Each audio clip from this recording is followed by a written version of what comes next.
Pasaron algo más de 15 días del incidente WannaCry, todavía se siguen escuchando repercusiones. La verdad que creo que agarró a muchos por sorpresa. Y sería interesante pensar en qué aprendimos de este incidente, que fue un poco diferente a otros casos de ransomware que ya han ocurrido antes, ¿no? En primer lugar, vemos una evolución en la amenaza en sí misma. Se empiezan a combinar distintas técnicas que se han visto en otro tipo de ataques con el ransomware que todos conocíamos. Hasta hoy el ransomware era algo que llegaba con algún vehículo de entrega bien específico, en general el email, o en algunos casos por navegación en algún sitio, ¿no? Lo diferente en este caso es que se combinó una técnica de worm, en donde no hacía falta que el usuario haga clic en ningún lado. Por el solo hecho de tener un dispositivo conectado en la red, vulnerable al ataque de WannaCry, podría estar contagiado, ¿no? Y esto es lo que le dio esta característica tan viral y que permitió que en cuestión de horas un incidente que empezó en el este del mundo empiece a propagarse alrededor de todo el planeta. Entonces creo que ahí tenemos un primer aprendizaje. En cuestión de poco tiempo, ¿sí?, se empiezan a ver formas en que evolucionan los ataques combinando técnicas ya conocidas desde antes. Creo que el segundo aprendizaje que podemos tomar de WannaCry es la necesidad de tomar un rol de prevención. Creo que hasta hoy las organizaciones han sido y siguen siendo muy reactivas y por supuesto siempre cuesta justificar por qué invertir en seguridad, ¿no? Parece ser un mal necesario. Pero cuando suceden estas cosas empieza a ser más claro el tercer punto, que es el impacto en el negocio. Y ahí creo que tenemos tal vez la razón por la cual ha generado tanto ruido esto y por la cual ahora cada vez más organizaciones del ámbito privado y público están buscando qué tienen que hacer diferente para no ser víctimas de un incidente como el de WannaCry. Cuando vemos que cajeros automáticos en China empezaban a tener esta pantalla de pague el rescate, un cajero automático, no una PC de un usuario, o que en los hospitales, siendo víctimas de este ataque, no podían acceder a sus sistemas, no podían atender a los pacientes, ya empezamos a dar cuenta de que el impacto potencial sobre el negocio es inmenso, generando un daño a nivel reputación, a nivel costos, a nivel pérdida de clientes. Entonces esto creo que está generando que se empiece a ver a la seguridad de otra manera, y volviendo al segundo punto, que es la prevención, entender que no hay balas de plata, no hay una única tecnología que permita mantener a cualquier organización exenta de ser víctima del cibercrimen. Ahora, por supuesto, es inevitable preguntarse por qué pasan estas cosas, por qué si invertimos en mantener actualizado en cierta medida el firewall, el antivirus, el IPS y todas estas cosas, ¿por qué pasa? ¿Por qué logra el éxito un ataque de estas características?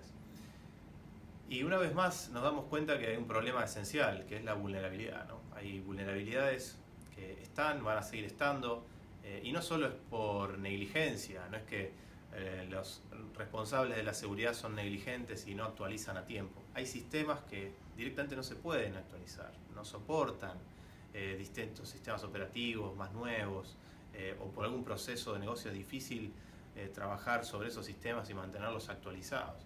Entonces tenemos que convivir con la vulnerabilidad, y la vulnerabilidad va a seguir existiendo y van a aparecer cada vez cosas nuevas.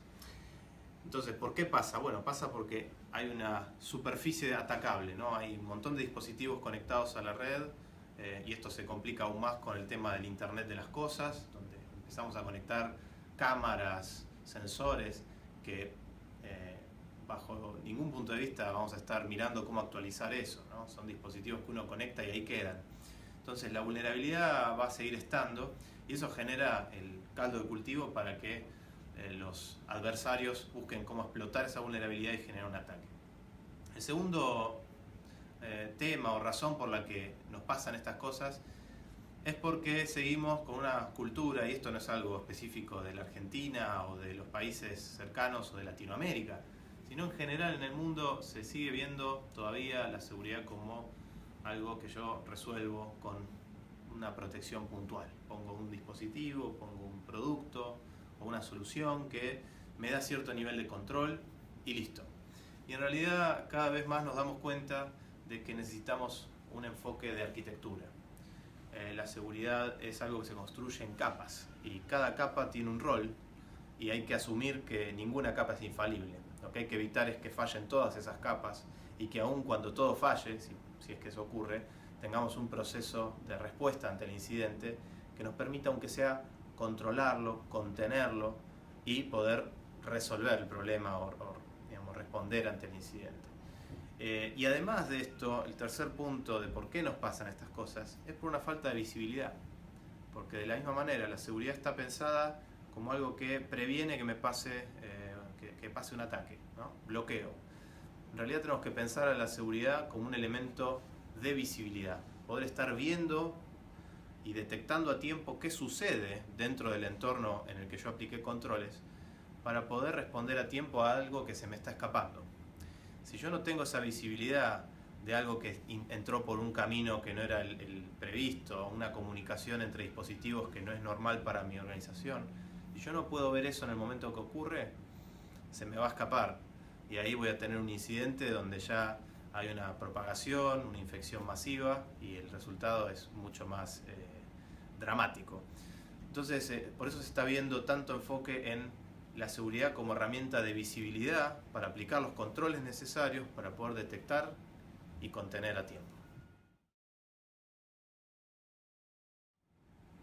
Ahora, resulta curioso también cómo reaccionaron, ¿no?, las empresas de golpe ante esta situación que empezó el 12 de mayo. Nosotros escuchamos muchas anécdotas locales o regionales donde los propios clientes nos dicen en una semana se arreglaron cosas que no se arreglaron en años. Y eso da cuenta, una vez más, de ese enfoque reactivo, ¿no? Intentar, ahora que tenemos el problema, que es palpable, que me preocupa, bueno, hagamos todo lo que hay que hacer. Y eso se tendría que haber hecho en un proceso planificado, con fases, proyectos que a veces llevan años, ¿no? Donde tenemos que llevar el estado de madurez de la estrategia de seguridad del punto A al punto B. Entonces creo que eso es curioso, pero bueno, por lo menos ha servido como el puntapié para que se empiecen a replantear muchas cosas. Y por supuesto surge la pregunta de qué hacer hacia adelante. Bueno, ahora que aprendimos de esto, ahora que nos dimos cuenta que teníamos vulnerabilidades, que había cosas que podíamos haber previsto, ¿qué hacemos hacia adelante? Y ahí creo que las empresas, los organismos necesitan dos respuestas. Una es ¿qué hago ya? ¿Qué hago en el corto plazo?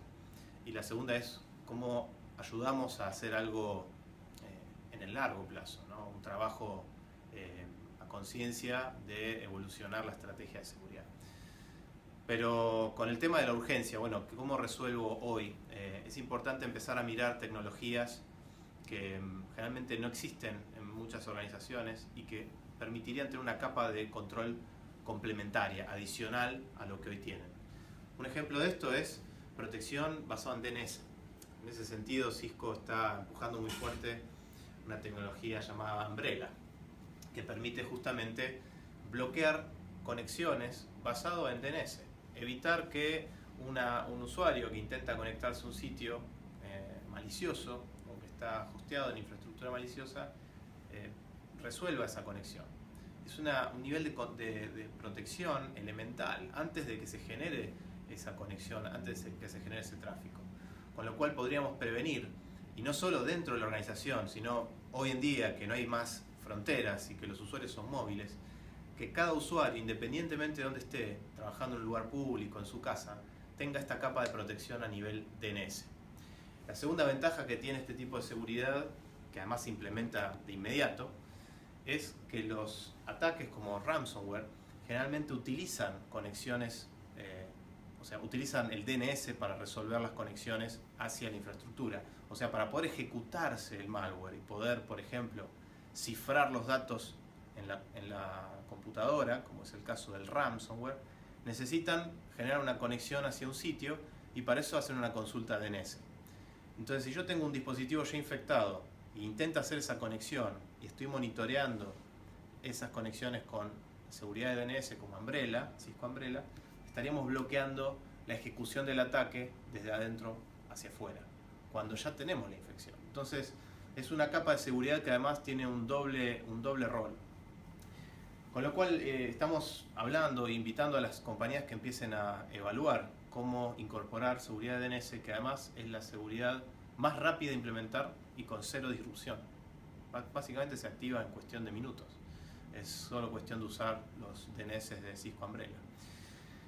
Y por supuesto en el largo plazo, que esto nos permita también ganar tiempo para trabajar en una estrategia más consultiva, entendiendo qué capacidades tienen de seguridad, qué controles hay que mejorar y poder trabajar desde un punto de vista de arquitectura, adaptándonos a lo que hay, pero construyendo el camino hacia el objetivo de seguridad que necesita cada organización, ¿no?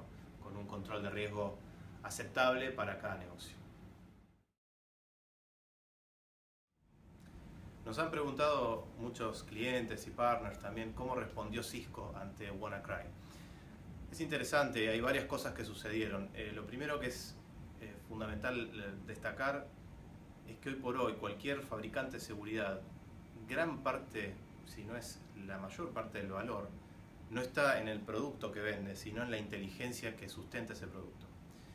Y en ese sentido cada fabricante tiene grupos de inteligencia, digamos, en la nube, como se suele decir, que consisten en toda una capacidad de análisis, de investigación y un grupo humano que finalmente decanta todo lo que se analiza a nivel de Big Data y puede determinar cuando estamos frente a una amenaza nueva.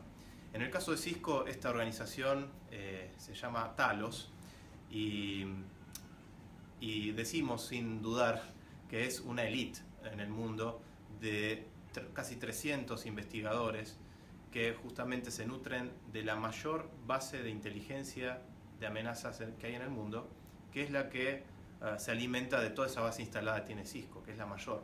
Entonces la cantidad de información que se procesa, de volumen, nos da una ventaja desde el punto de vista de poder predecir el comportamiento malicioso desde múltiples fuentes de información, como consultas de DNS, archivos maliciosos, tráfico de correos, consultas web, etc. Cuando en marzo Microsoft había anunciado la vulnerabilidad y había publicado los parches, ya ese mismo día Cisco Talos, totalmente alineado con esta información, había publicado las firmas SNORT para poder proteger un ataque a esa vulnerabilidad desde el punto de vista de nuestros sensores IPS. O sea que cualquier organización que tuviera ya en ese momento un IPS basado en Cisco Firepower con el motor SNORT estaba protegido a esa vulnerabilidad, ¿sí?, en caso que fuera explotada. O sea que si esa organización no emparchaba a tiempo sus sistemas, por lo menos tenía a nivel red una protección que cuando detecte el ataque lo iba a bloquear. Pero bueno, no todas las organizaciones tienen esta tecnología, tenían esto actualizado, con lo cual existe la vulnerabilidad. Cuando empieza a perpetrarse la campaña, Cisco Talos empieza a detectar también el comportamiento que surge del ataque, las conexiones hacia el dominio involucrado en el ataque, los archivos maliciosos identificados como parte del ataque, y en el momento empiezan a estudiar esto y generar firmas. En el caso de los archivos, poder ya identificar el archivo por su hash y en nuestra base de inteligencia darle una reputación negativa a ese archivo. De forma tal que cuando empieza a perpetrarse el ataque, todos los clientes que tenían tecnología de anti-malware Cisco en sus distintas formas, protegiendo el endpoint, el email, el web o como una solución en la red, estaban bloqueando los archivos identificados a WannaCry. Y hay una tercer componente muy importante en la respuesta tecnológica de Cisco ante este incidente, que fue Umbrella, que particularmente por las características de WannaCry, como utilizaba una conexión a un dominio relacionado con un kill switch, eso podrán investigar un poco los detalles técnicos, pero al identificar ese dominio, ¿sí?, los clientes que tenían protección de seguridad por DNS llamado Cisco Umbrella, al responder la consulta al dominio usando un sinkhole, estaban evitando que en las máquinas ya infectadas se genere el cifrado y se ejecute finalmente el propósito del ransomware. Entonces, una vez más, distintas capas de seguridad que representan una respuesta dinámica desde el lado de Cisco a este incidente. En pocas palabras, las compañías que antes de WannaCry ya habían construido una arquitectura de seguridad adecuada con distintas capas estuvieron protegidas o mucho mejor protegidas que aquellas que no se habían armado de una estrategia adecuada para esto, ¿no?